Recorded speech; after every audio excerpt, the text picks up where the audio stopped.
വണ്ടി മാരുതി സിയാസ് ആണ്. സിയാസ് 2015 മോഡലാണ്. ഇതിൽ കംപ്ലയിൻ്റ് എന്ന് പറഞ്ഞു കഴിഞ്ഞാൽ വണ്ടി ഭയങ്കരമായിട്ട് മിസ്സിംഗ് ആണ്. സ്റ്റാർട്ടിങ് ഡിലേ നല്ലോണം ഉണ്ട്. ഏകദേശം ഒരു സിലിണ്ടർ ഫുള്ളായിട്ട് ഡെഡ് ആയ മാതിരിയാണ് കാണുന്നത്. അത് നോസിലിൻ്റെ ആണോ, ഇനിയിപ്പോൾ വയറിംഗ് ആണോ, ഇനിയിപ്പോൾ എഞ്ചിൻ്റെ ഫോൾട്ട് ആണോ എന്നുള്ളതെല്ലാം നമ്മൾ ചെക്ക് ചെയ്യണം. വണ്ടി മലപ്പുറത്തുനിന്ന് വന്ന വണ്ടിയാണ്. ഇതിനു വേണ്ടി നമുക്ക് പണിയാൻ വേണ്ടി വന്നതാണ്. അപ്പോൾ കംപ്ലയിൻ്റ് ഇതാണ്. ഭയങ്കര വൈബ്രേഷൻ, ചെറുക്കിങ് കടകടാന്ന് പഠിച്ച് അടിച്ചുകൊണ്ടിരിക്കുക. ഇപ്പോൾ കുറച്ച് നാളായിട്ടുള്ള ഈ ഒരു സൗണ്ട് വന്നു തുടങ്ങിയിട്ടെന്ന് കസ്റ്റമർ പറഞ്ഞു. പിന്നെ അതുപോലെ തന്നെ സ്റ്റാർട്ടിങ്ങിനും ഭയങ്കര ഡിലേ ഉണ്ട്. ബമ്പർ നോക്കണം ബാക്ക് സ്റ്റാർട്ട് ആവുന്നില്ല എന്ന് തന്നെ പറയാം. പിന്നെ നമ്മൾ കുറേ നേരം പുഷ് ബട്ടൺ സ്റ്റാർട്ടാണ്. പുഷ് ബട്ടൺ സ്റ്റാർട്ട് ചെയ്ത് അമർത്തി പിടിച്ചാൽ അത് ഫുള്ളായിട്ട് സ്റ്റാർട്ട് ആവുന്നുള്ളൂ. അതുവരെയും പൊടു എന്ന് പറഞ്ഞിട്ട് കംപ്ലീറ്റ് ആയിട്ട് ഇങ്ങനെ കുത്തിയിട്ടാണ് നിൽക്കുന്നത്. ഇപ്പോൾ എന്താണെന്നുള്ളത് നമുക്ക് ഫുള്ളായിട്ടൊന്ന് ചെക്ക് ചെയ്യണം. ഇപ്പോൾ നോസിൽ ഫോൾട്ടാണോ എന്താണെന്നുള്ളത്. പക്ഷേ എഞ്ചിൻ റൂമൊക്കെ കാണുമ്പോൾ വണ്ടി പക്ക പോലെ ഉണ്ട്. പക്ഷേ ഏകദേശം 3 ലക്ഷം കിലോമീറ്ററോളം വണ്ടി ഓടിയിട്ടുണ്ട്. കസ്റ്റമർ ഏകദേശം ഒരു 10,000 കിലോമീറ്റർ മുന്നേ ഇതിൻ്റെ നോസിലല്ല ടൈമിംഗ് കിറ്റ് കംപ്ലീറ്റ് ആയിട്ട് മേജർ സർവീസ് ചെയ്തിട്ടുണ്ട്. 3 ലക്ഷത്തിൻ്റെ സർവീസ് ഫുള്ളായിട്ട് ചെയ്തിട്ടുണ്ട്. എന്നാലും ഈ വണ്ടി പക്കയായിട്ട് നല്ലോണം മിസ്സിങ് വരുന്നുണ്ട്. ഇപ്പോൾ നമുക്ക് ആദ്യം ചെക്ക് ചെയ്യാനുള്ളത് നോസിലാണോ ഫോൾട്ട് എന്താണെന്നുള്ളത് നോക്കണം. ഏത് സിലിണ്ടറാണോ ആദ്യം എന്നുള്ളത് നോക്കണം. എന്ന് വെച്ച് കഴിഞ്ഞാൽ ഈ കവർ അയച്ചതിന് ശേഷം വണ്ടി സ്റ്റാർട്ടിങ്ങിൽ ഇട്ടിട്ട് ഓരോ നോസിലിൻ്റെ കപ്ലറും പിടിച്ചിട്ട് നോക്കണം ഏത് സിലിണ്ടറാണ് ഫയർ ആവാത്തതെന്നുള്ളത്. എന്നിട്ട് ആ ഒരു നോസിൽ നമുക്ക് അങ്ങോട്ടോ ഇങ്ങോട്ടോ മാറ്റിയിട്ട് നോക്കുക. അല്ലാന്നുണ്ടെങ്കിൽ ആ നോസിൽ മാത്രം കംപ്ലയിൻ്റ് ഉള്ള നോസിൽ നമുക്ക് ലേത്തിൽ കൊടുത്തിട്ട് ചെക്ക് ചെയ്ത് അതിൻ്റെ പ്രഷർ കാര്യങ്ങളുണ്ടോ എന്നുള്ള കാര്യം സ്പ്രേ കറക്റ്റായിട്ട് ആവുന്നുണ്ടോ എന്നുള്ളതും കൂടെ ഒന്ന് നോക്കണം. ആദ്യം നമുക്ക് അതാണ് ചെക്ക് ചെയ്തിട്ടുണ്ട്. അത് കഴിഞ്ഞിട്ട് ബാക്കി എഞ്ചിൻ്റെ പരമായിട്ടുള്ള കാര്യം നമുക്ക് നോക്കാം. 3 ലക്ഷം ഓടിയിട്ടുണ്ടെങ്കിലും വണ്ടി പക്കാ നീറ്റാണ്. മിസ്സിങ് ഉണ്ട്, പക്ഷേ വേറുള്ള എല്ലാ കാര്യങ്ങളും ലീക്കോ കാര്യങ്ങളോ ഒന്നുമില്ല, പക്കയായിട്ട് തന്നെ ഇരിക്കുന്നത്. പിന്നെ ഫ്രണ്ടേജ് സസ്പെൻഷൻ സൗണ്ട് ഹെവി ആയിട്ട് സൗണ്ട് ഉണ്ടെന്ന് കസ്റ്റമർ പറയുന്നുണ്ട്. അപ്പോൾ നമുക്ക് അതൊന്ന് ചെക്ക് ചെയ്യണം, ഏത് സൈഡാണ് സൗണ്ട് വരുന്നതെന്നുള്ളത്. ഇനിയിപ്പോൾ എന്താണെന്നുള്ളത് ഫുൾ ചെക്കപ്പ് പറഞ്ഞു, ഫുൾ വർക്കിനാണ് ഇപ്പോൾ വന്നിരിക്കുന്നത്. അപ്പോൾ എന്തായാലും എന്നുള്ള ക്ലിയറായി ചെക്ക് ചെയ്തതിന് ശേഷം നമുക്ക് എന്താണോ ചെയ്യേണ്ടത് അത് ചെയ്ത് പക്ക ക്ലിയറാക്കി വണ്ടി കൊടുക്കും. അല്ല വണ്ടി ഇത്രത്തോളം മിസ്സിങ് ഉണ്ട്. ഇപ്പോൾ ഇതിനകത്ത് മിസ്സിങ്ങും ഒരു സിലിണ്ടർ വർക്ക് ചെയ്യാത്ത പോലെ തന്നെയാണ് സൗണ്ടും വരുന്നത്. അതുകൊണ്ട് ആ ടെൻഷൻ വരും, അത്രത്തോളം വൈബ്രേറ്റ് ആകുന്നത്. നമുക്ക് ഓരോ അവിടെ നിന്ന് എടുത്തിട്ട് വന്നതിൽ സ്റ്റാർ മീൻസ് ഉണ്ടാവില്ലോ.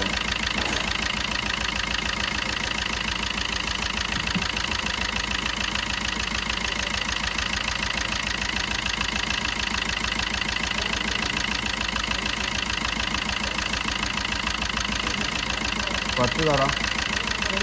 ഇതിപ്പോൾ നമ്മൾ ഫസ്റ്റ് നോസിൽ ചെക്ക് ചെയ്യണം. അത് ഊരുമ്പോൾ ചെറിയൊരു വ്യത്യാസം വരുന്നുണ്ട്. അപ്പോൾ അത് വർക്കിംഗ് ഓക്കെ തന്നെയാണ്. അത് കൊടുക്കുന്നത്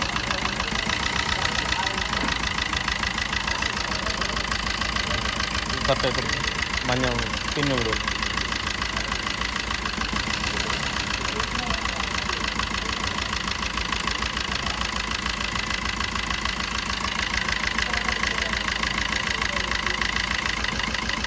അതിലും നമുക്ക് എടുക്കുമ്പോൾ നോസിൽ നിന്ന് വയറ് പിടിക്കുമ്പോൾ കറക്റ്റ് വൈബ്രേഷൻ കിട്ടുന്നുണ്ട്. അപ്പോൾ അതും വർക്കിംഗ് ആണ്.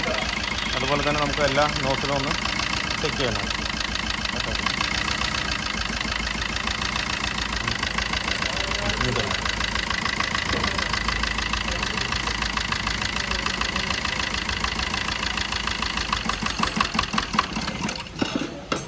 ഇതിൽ കറക്റ്റ് വർക്കിംഗ് ഉണ്ട് നോസിലിൽ. എന്നുവെച്ചാൽ വണ്ടി ഓഫായി പോകുന്നുണ്ട്. അത് മറ്റേ 2 നോസിലും ചെറിയൊരു വ്യത്യാസം വരുന്നുണ്ടെങ്കിലും ആ ഒരു നോസിൽ അത് കൊടുത്തു വയർ കൊടുത്തു. ആ നോസിൽ പിടിക്കുമ്പോൾ നമുക്ക് വണ്ടി ഓഫായി തന്നെ പോകുന്നുണ്ട്.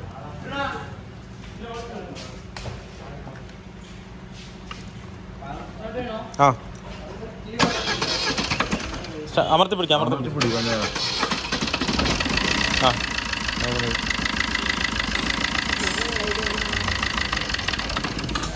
ആ അടുത്ത ആ 2 നോസിൽ വർക്കിംഗ് കറക്റ്റ് തന്നെയാണ്. എന്താ വെച്ചാൽ എടുക്കുമ്പോൾ തന്നെ ഓഫ് ആകുന്നുണ്ട്. അപ്പോൾ അതിലെ ഫയറിങ് പക്ക ആയതുകൊണ്ടാണ് ഈ വണ്ടി സ്റ്റില്ലായി നിൽക്കുന്നത്. ഫസ്റ്റ് 2 നോസിൽ ചെറിയൊരു കംപ്ലൈൻ്റ് ആയിട്ട് കാണിക്കുന്നുണ്ട്. അപ്പോൾ എന്തായാലും അത് നമുക്ക് നോസിൽ അഴിച്ചിട്ടൊന്ന് ചെക്ക് ചെയ്ത് നോക്കാം. അത് എന്തെങ്കിലും കംപ്ലൈൻറ്റ് ഉണ്ടോ എന്ന് വെച്ചാൽ ഡീസൽ മെക്കാനിക്കിന് കൊടുത്തിട്ട് നമുക്ക് മെഷീനിൽ വെച്ചിട്ട് നോക്കാം അത് നോസിൽ എന്തെങ്കിലും ഫോൾട്ട് ഉണ്ടോ എന്നുള്ളത്. എന്നിട്ട് അത് സർവീസ് ചെയ്തതിന് ശേഷം നമുക്ക് ബാക്കിയുള്ള കാര്യം ചെയ്യാം. ഹലോ ഫ്രണ്ട്സ്, വണ്ടി ഷെവർലെറ്റ് എൻജോയ് ആണ്. എൻജോയ് 2013 മോഡൽ വണ്ടിയാണ്.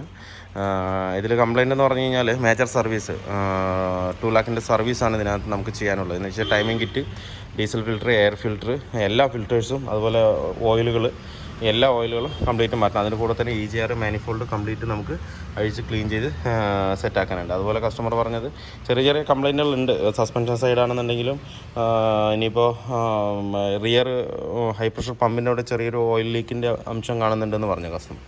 അപ്പോൾ അതും കൂടെ ചെയ്യാനുണ്ട്.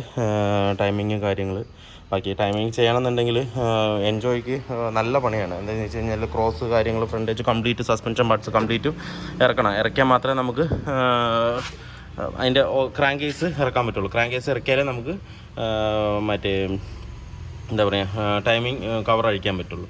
പിന്നെ സസ്പെൻഷൻ സൈഡ് എന്ന് പറഞ്ഞാൽ ലോവർ ആമിൻ്റെ പുഷൊന്നും കട്ടായിട്ടില്ല, കറക്റ്റ് തന്നെയാണ്. സ്റ്റെബിലിങ്കും അതുപോലെ തന്നെ കട്ട് ബുഷും മാറ്റണം. അതിൻ്റെ ഒരു ചെറിയൊരു സൗണ്ടും വീക്കും ഇതിനകത്ത് ഉണ്ട്.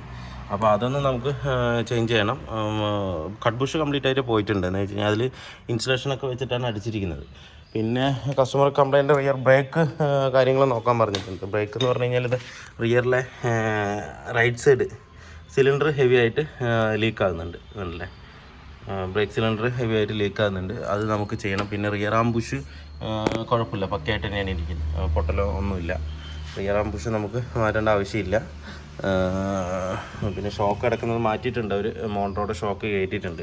അപ്പോൾ റിയർ വീൽ സിലിണ്ടർ മാറ്റണം, ടൈമിംഗ് കിറ്റ് മാറ്റണം, ഡീസൽ ഫിൽറ്റർ മാറ്റണം, എയർ ഫിൽറ്റർ മാറ്റണം, ഫിൽറ്റേഴ്സ് എല്ലാം അതിനകത്ത് ചേഞ്ച് ചെയ്യണം.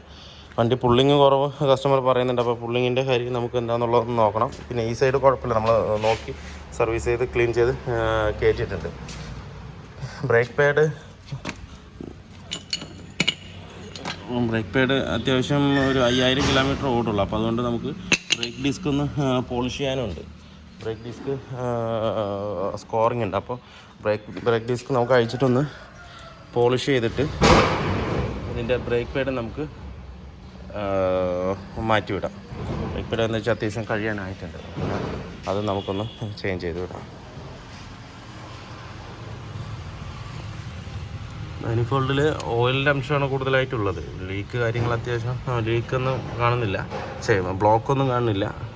ഓയിലിൻ്റെ അംശം കുറച്ച് കാണുന്നുണ്ട്. എന്തായാലും നമുക്ക് അഴിച്ച് ഒന്ന് ഫുള്ളായിട്ടൊന്ന് ക്ലീൻ ചെയ്ത് സെറ്റാക്കാം. അത് പൊതുവേ ഡീസൽ വണ്ടിയിൽ എല്ലാത്തിലും ടെർബോന്ന് വരുന്നൊരു ചെറിയൊരു ലീക്ക് മാനിഫോൾഡിനകത്ത് എന്തായാലും ഉണ്ടാവും.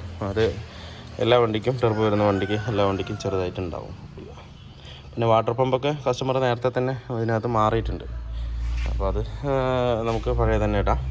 ബാക്കി ടൈമിങ്ങിൻ്റെ കാര്യം സാധനം വരുന്നുള്ളൂ, വന്നിട്ട് ഞാൻ കാണിച്ചു തരാം എന്തൊക്കെ മാറ്റണം, ഏതൊക്കെ പാർട്സാണ് ഇതിനകത്ത് കയറ്റുന്നതെന്നുള്ളത് പാർട്സ് വന്നിട്ട് കാണിച്ചു. ഇപ്പം നമ്മൾ ഈ 2 നോസിൽ മാറ്റിയിട്ട് ഇതിപ്പോൾ വർക്കിംഗ് കണ്ടീഷനുള്ളതാണ്. നമ്മുടെ ഇവിടെ ഒരു ഹെഡ് ഞാൻ ഇറക്കിയിട്ടിട്ടുണ്ട് മാൻസയുടെ.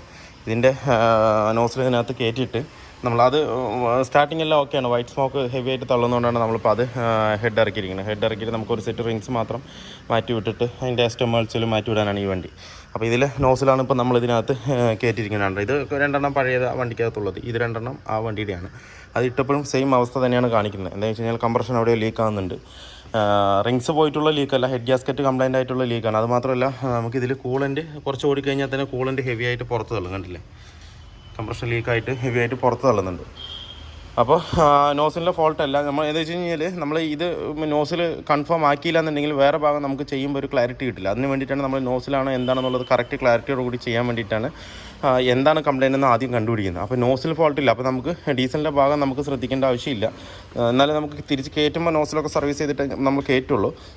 എങ്കിലും ഇനിയിപ്പോൾ നമുക്ക് ചെയ്യേണ്ടത് എൻജിൻ ഭാഗത്ത് പക്കയായിട്ട് ശ്രദ്ധിച്ച് നോക്കിയിട്ട് വേണം ചെയ്യാനായിട്ട്. 3 ലക്ഷം ഓടിയത് കൊണ്ട് നേരത്തെ കംപ്ലൈൻറ്റ് ഹെഡ് ഗ്യാസ്കറ്റിന് കംപ്ലൈൻറ്റ് ഉണ്ട്.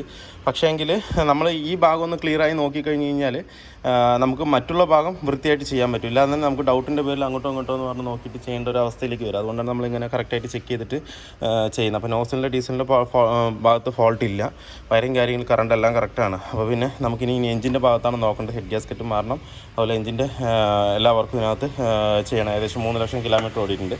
ടൈമിംഗ് ആയിട്ട് കസ്റ്റമർ മാറിയിട്ടുണ്ട്. അതുകൊണ്ട് ടൈമിംഗ് ആയിട്ട് നമുക്ക് പഴയ തന്നെ യൂസ് ചെയ്യാൻ കുഴപ്പമില്ല. ബാക്കിയുള്ള കാര്യങ്ങളെല്ലാം പക്കയായിട്ട് ചെക്ക് ചെയ്ത്, പമ്പ് ചെക്ക് ചെയ്യണം, നോസിൽ ചെക്ക് ചെയ്യണം, എല്ലാം ചെക്ക് ചെയ്ത്, അതുപോലെ തന്നെ ടെർബോ കാര്യങ്ങളെല്ലാം ചെക്ക് ചെയ്ത് പക്കയായിട്ട് നമുക്ക് കയറ്റാം. ഇപ്പോൾ എന്തായാലും നമുക്ക് എൻജിൻ ഔട്ട് ചെയ്യാം, പുറത്തെടുത്തിട്ട് ബാക്കിയുള്ള കാര്യങ്ങൾ ഇതിനകത്ത് ചെയ്യാം. എൻ്റെ എൻജിൻ കംപ്ലീറ്റ് ആയിട്ട് പിരിച്ചിട്ടുണ്ട്. പക്ഷേ എങ്കിൽ ഈ ഒരു നോസിൽ മാത്രം നമുക്ക് പുറത്ത് വരുന്നില്ല. എന്താ വെച്ചാൽ ഭയങ്കര ടൈറ്റായിട്ടാണ് ഇരിക്കുന്നത്. അപ്പോൾ ഇനിയിപ്പോൾ നമ്മൾ നേരത്തെ ഒരു സ്വിഫ്റ്റിൽ ചെയ്ത മാതിരി ക്യാപ്പൊക്കെ അഴിച്ചിട്ട് പുള്ള് ചെയ്തെടുക്കുക തന്നെ വേണം, ഇല്ലാതെ വേറെ നിവൃത്തിയില്ല. അത് ഭയങ്കര സ്റ്റക്കായിട്ടാണ് അതിൻ്റെ ഉള്ളിൽ നിൽക്കുന്നത്.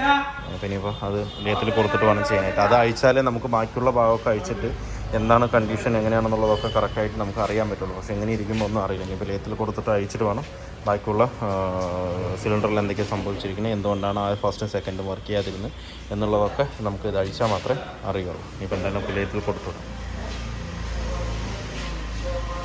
നമ്മുടെ സിയാസിൻ്റെ എൻജിൻ കംപ്ലീറ്റ് എത്തിയിട്ടുണ്ട്. ഇപ്പോൾ നമ്മൾ സെറ്റോടുകൂടി കൊടുത്തുവിടുക ചെയ്തത്. എന്താണെന്ന് വെച്ച് കഴിഞ്ഞാൽ നമുക്ക് ആ നോസിൽ അഴിയാത്തത് കൊണ്ട് എൻജിൻ ഫുൾ അസംബ്ലി ആയിട്ടാണ് നമ്മൾ ലേത്തിലേക്ക് കൊടുത്തു വിട്ടത്.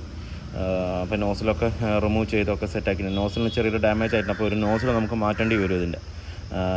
അങ്ങനെ ബാക്കി എല്ലാം സെറ്റ് ചെയ്തിട്ടുണ്ട്. വാൾവ് കാര്യങ്ങളൊക്കെ മാറ്റി എല്ലാ വാൾവും നമ്മൾ പുതിയതിട്ട് സെറ്റ് ചെയ്തിട്ടുണ്ട്. നമുക്ക് ഈ സിലിണ്ടറിലാണ് കംപ്ലൈൻറ്റ് വന്നത്. നല്ല ഈ സിലിണ്ടർ 1, 2 ഈ സിലിണ്ടറിലാണ് നമുക്ക് കംപ്ലൈൻറ്റ് വന്നത്. അതുകൊണ്ടാണ് ആ പാടുകൾ കണ്ടില്ല അത്രയും. ഇവിടെ ഇരിക്കുന്നതൊക്കെ ഇത് ഇവിടെ ആ ഹെഡ് ഗ്യാസ്കറ്റ് കട്ടായിട്ടാണ് കംപ്രഷൻ ഫുള്ള് ഔട്ടായി മിസ്സിങ് ആയി നിന്നത്. ഈ ഫസ്റ്റും സെക്കൻഡ് സിലിണ്ടറിലാണ് ആ ഒരു കംപ്ലൈൻറ്റ് ഉണ്ടായിരുന്നത്. ഇപ്പോൾ നമ്മളത് ചെറിയ ഡോട്ടുകൾ വേറെ ഉണ്ടായിരുന്നൊക്കെ മെയിനായിട്ടുള്ളതൊക്കെ വെൽഡ് ചെയ്ത് ഔട്ടറിലുള്ളതൊക്കെ വെൽഡ് ചെയ്ത് ഫേസ് ചെയ്ത് കറക്റ്റ് ചെയ്തിട്ടുണ്ട്. ഇത് നമുക്ക് കുഴപ്പമില്ല, ബോറിൻ്റെ ഉള്ളിൽ വരുന്നതുകൊണ്ട് ഇത് നമുക്ക് ബുദ്ധിമുട്ടില്ല. ബാക്കിയെല്ലാം ഇവിടെയൊക്കെ വെൽഡ് ചെയ്ത് കറക്റ്റ് ചെയ്ത് സെറ്റാക്കിയിട്ടുണ്ട്. ഇനിയിപ്പോൾ നമുക്ക് ഫുള്ളായിട്ട് ഹെഡ് ഗ്യാസ്കറ്റും കാര്യങ്ങളൊക്കെ വെച്ചൊന്ന് സെറ്റ് ചെയ്യാം. ഗ്യാസിൻ്റെ വർക്ക് ഏകദേശം കംപ്ലീറ്റ് ആയിട്ടുണ്ട്. എൻജിൻ ഭാഗങ്ങളെല്ലാം സെറ്റ് ചെയ്ത് ഫിനിഷ് ചെയ്തിട്ടുണ്ട്. ഇനിയിപ്പോൾ നമുക്ക് ക്ലച്ച്, ഗിയർ ബോക്സ് അങ്ങനെയുള്ള ഭാഗങ്ങൾ സെറ്റ് ചെയ്യാനുണ്ട്. നമ്മൾ എടുത്തിരിക്കുന്ന എല്ലാ പാർട്സും മാരുതിയുടെ OE തന്നെയാണ്. ഇതിപ്പോൾ ക്ലച്ച് സെറ്റ് എടുത്തിരിക്കുകയാണ്. ക്ലച്ച് സെറ്റ് പുതിയത്, പഴയ ക്ലച്ച് ഇതാണ്. അത് ഏകദേശം ആയി. ഇനിയിപ്പോൾ കുറച്ച് ഓടുകയാണെങ്കിൽ കുറച്ചുകൂടെ ഓടുള്ളൂ. പിന്നെ വീണ്ടും നമുക്ക് ഗിയർ ബോക്സ് ഇറക്കേണ്ട ഒരു അവസ്ഥ വരും. അപ്പോൾ അതുകൊണ്ട് നമ്മൾ ക്ലച്ച് കൈയോടുകൂടി മാറുന്നുണ്ട്. ഇത് ടെൻഷനർ, ടൈമിംഗ് ബെൽറ്റ് കിറ്റൊന്നും മാറിയിട്ടില്ല. അതിൻ്റെ ടെൻഷനർ മാത്രം നമ്മൾ മാറ്റിയിട്ടുണ്ട്. അതുപോലെ ക്ലച്ചിന് വില വരുന്നത് ഇത് 3550 രൂപ വരുന്നുണ്ട്. ഇത് ഓയിൽ ഫിൽറ്റർ 385. ഇത് ആമ്, അതിൻ്റെ ബുള്ളറ്റും ആമും വരും. ആ ഒരു ആമാണിത്, റോക്കർ ആമ പോലത്തെ സാധനമുണ്ട്. ഇത് ഹീറ്റർ പ്ലഗ് 2800. എല്ലാം OE തന്നെയാണ് നമ്മൾ ഇതിനകത്ത് എടുത്തിരിക്കുന്നത്. ഇതാണ് ബുള്ളറ്റ്, ഹൈഡ്രോളിക്കും വാൾവ് ലാഷ് എന്ന് പറയുന്ന സാധനം. ബുള്ളറ്റ് 3000 ചില്ലാൻ രൂപയോളം വരുന്നത്. എല്ലാം നമ്മൾ OE തന്നെ എടുത്തിരിക്കും. നമുക്ക് ഈ വാട്ടർ പമ്പ് ഇതിനകത്തുനിന്ന് മാറണം. വാട്ടർ പമ്പിൻ്റെ ഓറിങ്ങിൻ്റെ അവിടെയൊക്കെ നല്ലോണം ക്രാക്ക് ആയിട്ടുണ്ട്. അതുപോലെ ഷേക്കും ഉണ്ട്. അപ്പോൾ വാട്ടർ പമ്പ് നമുക്ക് മാറ്റണം. ഇതിൻ്റെ വാട്ടർ പമ്പ് എത്തിയിട്ടില്ല, ഓർഡറിലാണ്. വന്നിട്ട് നമുക്ക് അതും കൂടെ ചേഞ്ച് ചെയ്യാം.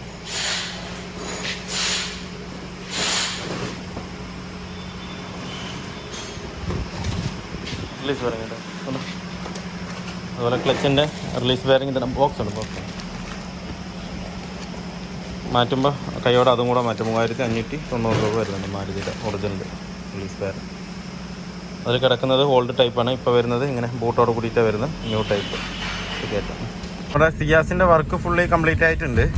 ഇതിൽ നമ്മൾ എൻജിൻ്റെ പാർട്സുകൾ കംപ്ലീറ്റ് മാറിയിട്ടുണ്ട്. അതുപോലെ തന്നെ റോക്കർ ആമും അതിൻ്റെ ബുള്ളറ്റും അങ്ങനെയുള്ള എല്ലാ ഐറ്റംസും ഇതിനകത്ത് മാറിയിട്ടുണ്ട്. എന്ന് വെച്ചാൽ 3 ലക്ഷം കിലോമീറ്റർ വണ്ടി ഓടിയിട്ടുണ്ട്.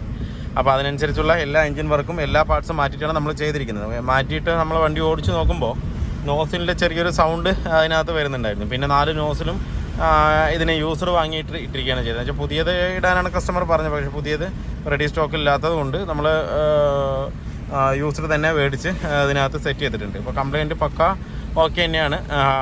എല്ലാം തുറന്നതിൻ്റെ ഒരു ചെറിയൊരു നോയ്സ് എപ്പോഴും ഞാൻ പറയാറുണ്ട്, EGR മാനിഫോൾഡും ക്ലീൻ ചെയ്ത് കഴിഞ്ഞ് കഴിഞ്ഞാൽ ചെറിയൊരു നോയ്സ് ഉണ്ടാവും. ആ ഒരു ചെറിയൊരു നോയ്സ് ഇതിനകത്തുണ്ട്. അത് കുറച്ച് ഓടുമ്പോൾ റണ്ണാകുമ്പോൾ 12,000 കിലോമീറ്റർ ഓടുമ്പോൾ ഓയിൽ സർവീസ് ചെയ്യുമ്പോൾ അതും കൂടെ നോക്കിയിട്ട് അത് ക്ലിയർ ഓട്ടോമാറ്റിക്കലി തന്നെ ക്ലിയർ ആവും. കുറച്ച് ഓടി സെറ്റ് ആകുമ്പോൾ തന്നെ അത് ക്ലിയർ ആവും. പിന്നെ പുള്ളിങ് കാര്യങ്ങളെല്ലാം പക്ക പുള്ളിങ് ഉണ്ട്. എൻജിൻ പക്ക സ്മൂത്ത് ആയിട്ടുണ്ട്. യാതൊരുവിധ സൗണ്ടോ കാര്യങ്ങളോ ഒന്നുമില്ല. നോർമൽ ഫ്രീ ആയിട്ട് തന്നെയാണ് റൺ ആയിക്കൊണ്ടിരിക്കുന്നത്. ആ ഒരു നോക്കിംഗ് സൗണ്ട്, ചെറിയ മൈന്യൂട്ട് നോക്കിംഗ് സൗണ്ട് മാത്രമുണ്ട്. അത് കുറച്ച് ഓടോടെ അത് സെറ്റാവും. നമ്മൾ ഫ്രീ റണ്ണിങ് ഏകദേശം ഒരു 6 മണിക്കൂറും പിന്നെ ഇപ്പോൾ ഏകദേശം ഒരു 50 കിലോമീറ്റർ 55 കിലോമീറ്റർ ഇപ്പോൾ റണ്ണിങ്ങിൽ തന്നെയാണ് ഓടിച്ചുകൊണ്ടിരിക്കുകയാണ്. റണ്ണായിട്ടുണ്ട്. വേറെ പ്രശ്നങ്ങളോ കാര്യങ്ങളോ ഒന്നുമില്ല. പുള്ളിങ്ങിന് യാതൊരുവിധ ബുദ്ധിമുട്ടില്ല. പിന്നെ നേരത്തെ ഉണ്ടായിരുന്ന സൈലൻസറിലെ ബ്ലാക്ക് സ്മോക്ക്, അതിൻ്റെ പൗഡർ കാര്യങ്ങളൊക്കെ ഇനി പോകാനായിട്ട് ഏകദേശം കുറച്ച് ഓടിയാൽ തന്നെ അതൊക്കെ കാർബൺ ഡെപ്പോസിറ്റ് കാര്യങ്ങളൊക്കെ അതൊന്ന് ഫുള്ളായിട്ട് റിലീസാവുള്ളൂ. ഏകദേശം 2000 കിലോമീറ്റർ വരെ 60 കിലോമീറ്റർ 2000 RPM താഴെ തന്നെ മെയിൻറ്റെയിൻ ചെയ്ത് ഓടിച്ചു കഴിഞ്ഞാൽ എൻജിൻ പക്ക സെറ്റായി കഴിഞ്ഞ് കഴിഞ്ഞാൽ പിന്നെ നമുക്ക് എങ്ങനെ വേണമെന്നുണ്ടെങ്കിൽ നമ്മുടെ ഇഷ്ടത്തിനനുസരിച്ച് യൂസ് ചെയ്യാൻ കുഴപ്പമില്ല.